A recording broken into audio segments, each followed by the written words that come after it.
다시 이렇게 모여서 하나님을 찬양하는 귀한 날들이 오게 될 줄 믿습니다. 기도하시기를 바랍니다. 오늘 본문의 말씀을 중심으로 해서요, 누가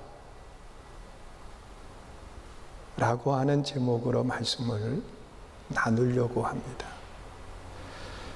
사람들은 이 누가라고 하는 단어를 사용할 때 좋은 쪽으로 사용하기보다는 안 좋은 쪽으로 사용할 때가 많이 있어요. 집안이 엉망으로 돼 있을 때 누가 이렇게 했느냐고 엄마의 톤이 높아지게 되지요. 그러면서 자녀가 있을 때 남편도 함께 있으면 누가 그랬냐? 아빠가 그랬냐? 그러면서 아빠까지 끌어넣고 책망을 하는 모습들을 보게 돼요. 그래서 이 누가라고 하는 단어를 사용할 때 안 좋은 일이 있을 때 사용하는 거예요. 그리고 또한 누가라고 하는 말을 쓸 때 보면 이 불평하고 원망할 때 이 단어를 사용하는 것을 또 보게 돼요. 여러분, 이스라엘 백성들이 애굽이라고 하는 땅에서 400년 종살이를 하게 됩니다. 그리고 하나님이 그들의 부르짖음을 들으시고 모세를 세우게 되는데, 그 백성들에게 하나님께서 모세를 통해서 애굽에서 이끌어내시고 그 약속의 땅 가나안을 향하여 가는 여정 속에 그들 앞을 가로막은 것이 홍해였습니다. 앞에는 홍해요, 뒤에는 애굽의 군대가 따라올 때 이 이스라엘 백성들, 하나님 앞에 부르짖던 그 백성들이 하나님 앞에 그런 이야기를 하는 거예요. 출애굽기 14장에 보면 누가 우리를 이끌어 달라고 했느냐는 거예요. 왜 우리에게 이런 고난의 시간을 맞이하게 하느냐? 애굽에 있었던 그 시간이 더 행복했는데, 그러면서 하나님을 향하여 원망할 때 사용한 말이 누가라고 하는 말이었어요. 그런데 오늘 이 본문 속에 나타나 있는 말씀을 보면 하나님께서 이 욥이라고 하는 사람에게 하나님이 누가 그 일을 했는가에 대한 말씀을 하시면서 이 욥으로 하여금 깨닫게 하시고 또 그의 입술로 하나님 앞에 감사하게 하는 그런 모습을 찾아보게 돼요. 여러분, 욥이라고 하는 사람, 우리가 잘 아는 것처럼 동방의 의인이라고 하는 말을 들었습니다. 그리고 그 욥의 삶을 보면 참 삶의 풍성함을 누렸고, 그리고 또한 이 자녀들까지도 서로 사랑하는 아름다운 마음들을 가지고 있었어요. 그뿐만 아니라 욥은 하나님을 영화롭게 하는 신앙을 갖는데 하나님 앞에 참 겸손했어요. 자녀들이 모여서 잔치를 하고 나면 행여 자신들도 모르는 사이에 죄를 지었을까 봐 그들의 이름을 부르면서 하나님 앞에 제물을 드리는 그런 경건한 신앙이 욥의 신앙이었어요. 이런 욥에게 어느 날 고난이 닥치기 시작을 하는데 이 사단이 이 욥의 모든 재산을 잃게 하는 거예요. 그리고 사랑하는 자녀들마저도 죽음을 당한 거예요. 이런 고난, 아픔을 당할 뿐만 아니라 온 몸에 악창이 나서 고통하는 거예요. 이 욥의 고통을 그의 아내가 바라보면서 하나님을 저주하고 죽으라는 거예요. 또한 친구들이 찾아와서 위로하는 척하면서 이 욥의 마음을 아프게 하는 거예요. 너 분명히 죄를 지었기 때문에 이런 결과가 나오는 거다. 그러면서 그들의 말 속에는 이 죄의 결과로 인해서 욥이 고난을 당한다고 그렇게 이야기를 해요. 그러나 욥은 그 고난 속에 누구도 원망하지 않아요. 하나님을 원망하지 않아요. 주신 분도 하나님, 거두어 가시는 분도 하나님. 그러나 이 욥은 하나님 앞에 원망하지 않지만 감사하지는 않았어요. 자, 이런 욥에게 하나님이 깨닫게 하시는데 우리는 신앙생활 속에 원망하지 않는 것, 이것만 대단한 것으로 생각하면 안 돼요. 하나님이 기뻐하는 것은 하나님 앞에 그럼에도 감사할 수 있는 신앙을 가져야 된다는 것. 그러면서 하나님은 이 본문 가운데 왜 성도들이 하나님 앞에 감사해야 되는가? 이걸 누가라고 하는 말을 통해서 하나님께서 깨닫게 하시는 모습을 보게 돼요. 가장 먼저는 하나님은 무엇을 말씀하시는가 하면 태어남과 성장함에 있어서 누가 그 일을 했느냐는 것.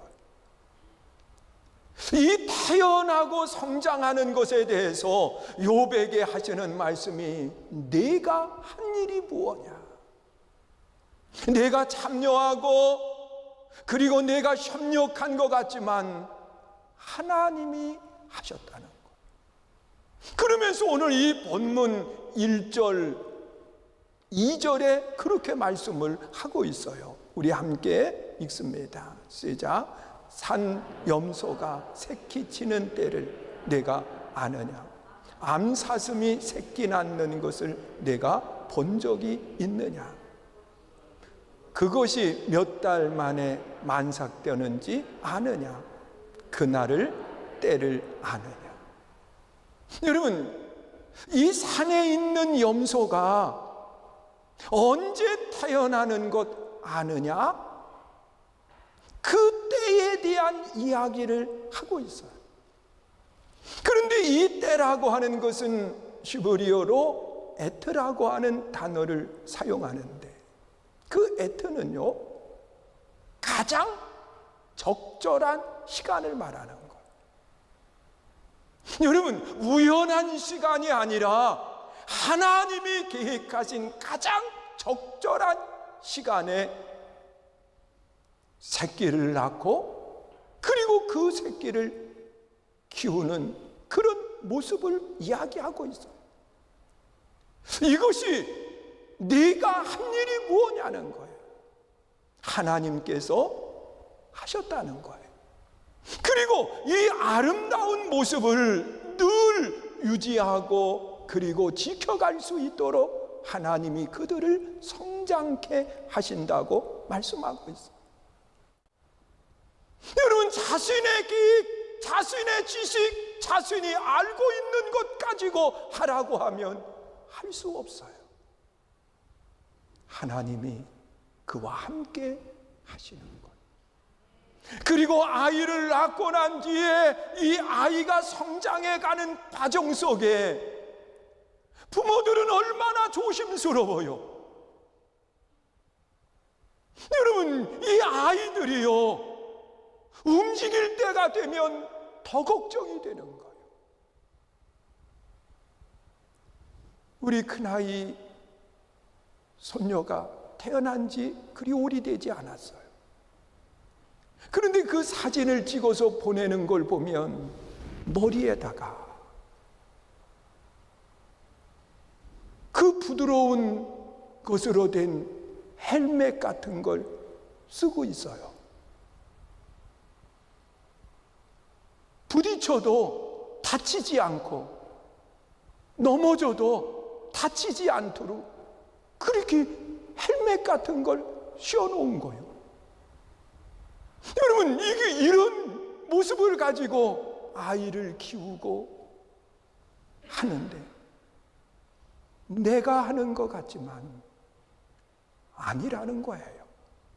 하나님이 하신다는 거예요. 여러분, 그 마음을 갖게 하고 그리고 또한 그 지혜를 가지고 키우게 하고 이 모든 것들이 누가 하는 거냐? 하나님이 하시는 것이라는 거예요. 그래서 우리는 그 자녀들의 성장, 자녀들의 삶을 바라보면서 우리가 할 수 있는 것은 뭐냐? 하나님의 은혜입니다. 그리고 하나님께 감사하고 하나님께 영광을 돌리는 것, 이것을 우리가 해야 된다는 것. 내가 원하는 대로 성장하지 않았다고 해서, 내가 원하는 대로 함께하지 않았다고 해서 원망하고 불평하는 게 아니에요. 하나님이 하심에 대해서 우리는 감사하고 영광을 돌릴 수 있어야 돼요. 이것이 우리가 가져야 될 신앙인 거예요.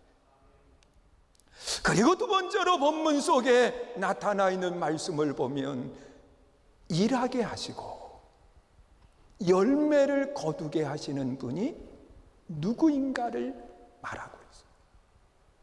우리는 환경, 상황 어렵고 힘들지요.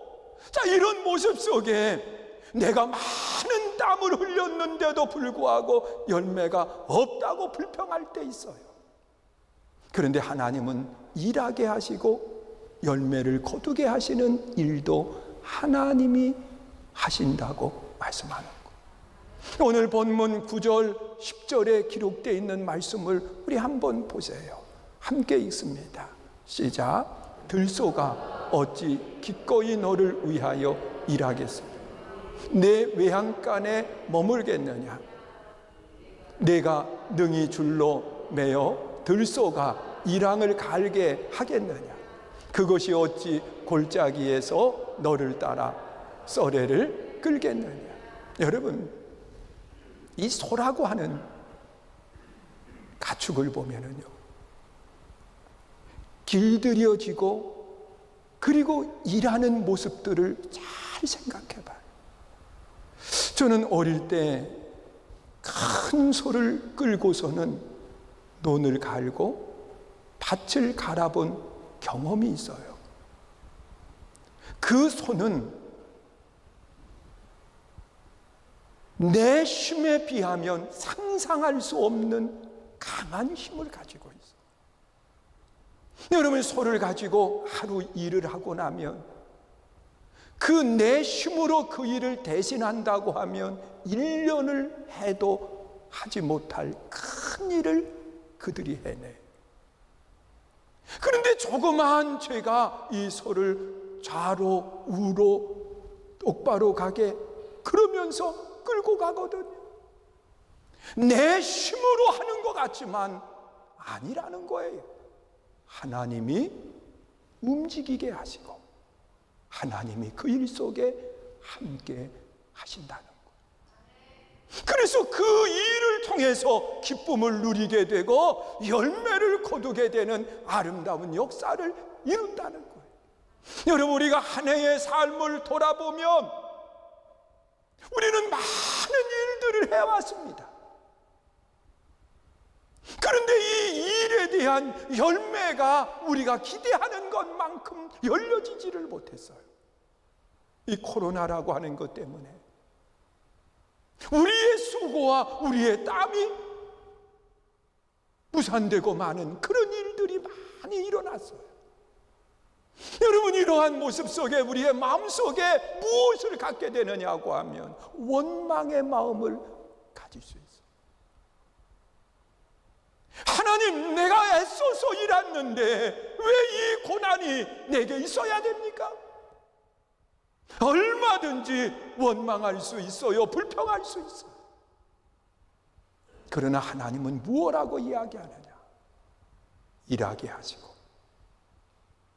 일하는 기쁨과 열매를 거두게 하시는 분은 하나님이라.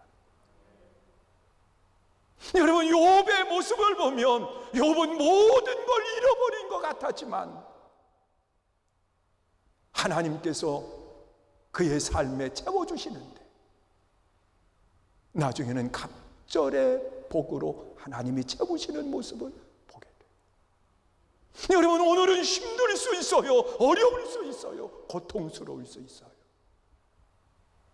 그러나 하나님은 우리에게 일하게 하셨고 그리고 일하는 기쁨과 즐거움 속에 생활하게 하셨고 이 하나님은 분명히 내 삶의 필요를 거두게 하시는 열매를 허락하실 거예요. 그래서 우리는 일하게 하신 하나님 앞에 자원하는 즐거움과 기쁨을 가져야 되고 그리고 또한 열매 맺게 하시는 하나님 앞에 우리는 감사함으로 영광을 돌릴 수 있어야 돼요. 이것이 하나님의 백성들이 갖는 신앙의 아름다운 모습입니다. 여러분, 들소가 주인을 위해서 일할 수 있게 하신 분은 하나님이시라는 거예요. 오늘 우리의 삶 속에 일하게 하신 분은 하나님이시라는 거예요. 하나님이 일하게 하셨으면 우리는 일하는 기쁨을 누려야 되고 그리고 하나님이 열매 주심에 대한 감사의 마음을 가져야 돼요. 불평이 아니에요. 가만히 있는 것만이 아니에요. 하나님은 누가 그 일을 하게 하셨냐고 말씀해요. 그리고 또한 이 욥을 통해서 하나님은 무엇을 이야기하느냐? 사람의 삶의 끝에 죽음을 누가 주관하는가를 말하고 있어요. 욥기 42장 16절 17절에 보면 그렇게 말씀을 하고 있어요.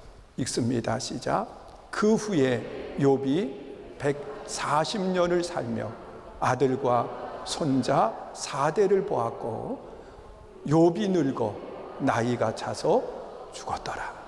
여러분, 욥은 하나님이 영원히 이 땅에 살게 하신 것이 아니에요. 욥은 140년을 더 살고 하나님이 그의 생명을 거두셨어요. 그런데 우리는 이 죽음이라고 하는 것이 내가 주관하는 줄 착각하고 살 때가 많아요. 하나님이 하시는 거예요. 그래서 우리는 이 죽음을 맞이할 때 어떤 모습을 가져야 될까? 우리는 죽음 앞에 어떤 신앙의 고백을 해야 될까? 여러분, 성경에 기록된 인물 가운데 최고의 멋진 죽은 사람을 꼽으라고 하면 저는 에녹이라고 하는 사람을 꼽습니다. 에녹은 65세에 무두셀라를 낳았고 하나님과 300년을 동행하다가 하나님이 그를 데려가셨다고 고백하고 있어요. 여러분, 이 말은 그 에녹의 묘비명과 같은 거예요. 이걸 누가 평가를 그렇게 했느냐? 에녹 스스로 나는 65세에 무두셀라를 낳았고 하나님이 나를 데려가셨다고 그렇게 말한 것이 아니라 자녀 무두셀라가 아버지에 대한 평가를 그렇게 내린 거예요. 여러분, 자녀의 눈에 비춰진 아버지의 모습이 하나님과 동행했다는 거예요. 그리고 하나님께서 그를 죽게 하신 것이 아니라 데려가셨다는 거예요. 하나님의 영원한 나라에 가셨음을 말하는 거지. 여러분, 이러한 평가가 내려질 수 있는 죽음이라고 하면 그 죽음은 행복한 죽음이요, 그 죽음은 가장 값진 죽음이라는 사실이에요. 그리고 또한 이 다윗이라고 하는 사람의 마지막 그 유언을 보면 참 우리들이 본받아야 될 아름다운 모습이라고 생각을 해요. 여러분, 다윗은 마지막 죽음 앞에 아들 솔로몬을 불러놓고 그런 이야기를 해요. 나는 모든 사람들이 가는 길을 가게 되었다. 여러분, 죽음이라고 하는 것은 특별한 사람만 가는 것이 아니라 모든 사람이 간다는 거예요. 그러면서 그 아들 솔로몬에게 너는 힘써 대장부가 되어라. 떳떳한 삶을 살아가거라. 그뿐만 아니라 하나님의 말씀대로 살되 좌로도 우로도 치우치지 말고 하나님이 정하신 법대로 살아갈 것을 말하고 있어요. 사랑하는 성도 여러분, 죽음까지도 하나님이 주관하시는 거예요. 믿으세요? 여러분, 누가 했느냐는 거예요. 태어남과 성장 누가 하셨느냐는 거예요. 일하게 하심과 열매 맺게 하심 누가 하는 일이냐는 거예요. 내가 한다고 하면 원망해도 돼요. 내가 한다고 하면 불평해도 돼요. 그러나 하나님이 하게 하셨다고 하면 우리는 감사해야 돼요. 어떤 결과가 내게 주어졌던지 말이에요. 여러분, 죽음 누가 주관하시느냐? 하나님이 하세요. 그래서 우리는 하나님 앞에 부끄럽지 말아야 돼요. 죽음 앞에 가장 아름다운 평가가 내려지게 하고 죽음 앞에 가장 값진 말을 할 수 있어야 된다는 거예요. 이것이 우리가 해야 될 일이라고 하는 사실을 기억하시면서 이 믿음으로 승리하는 복된 삶이 될 수 있기를 주의 이름으로 축원합니다.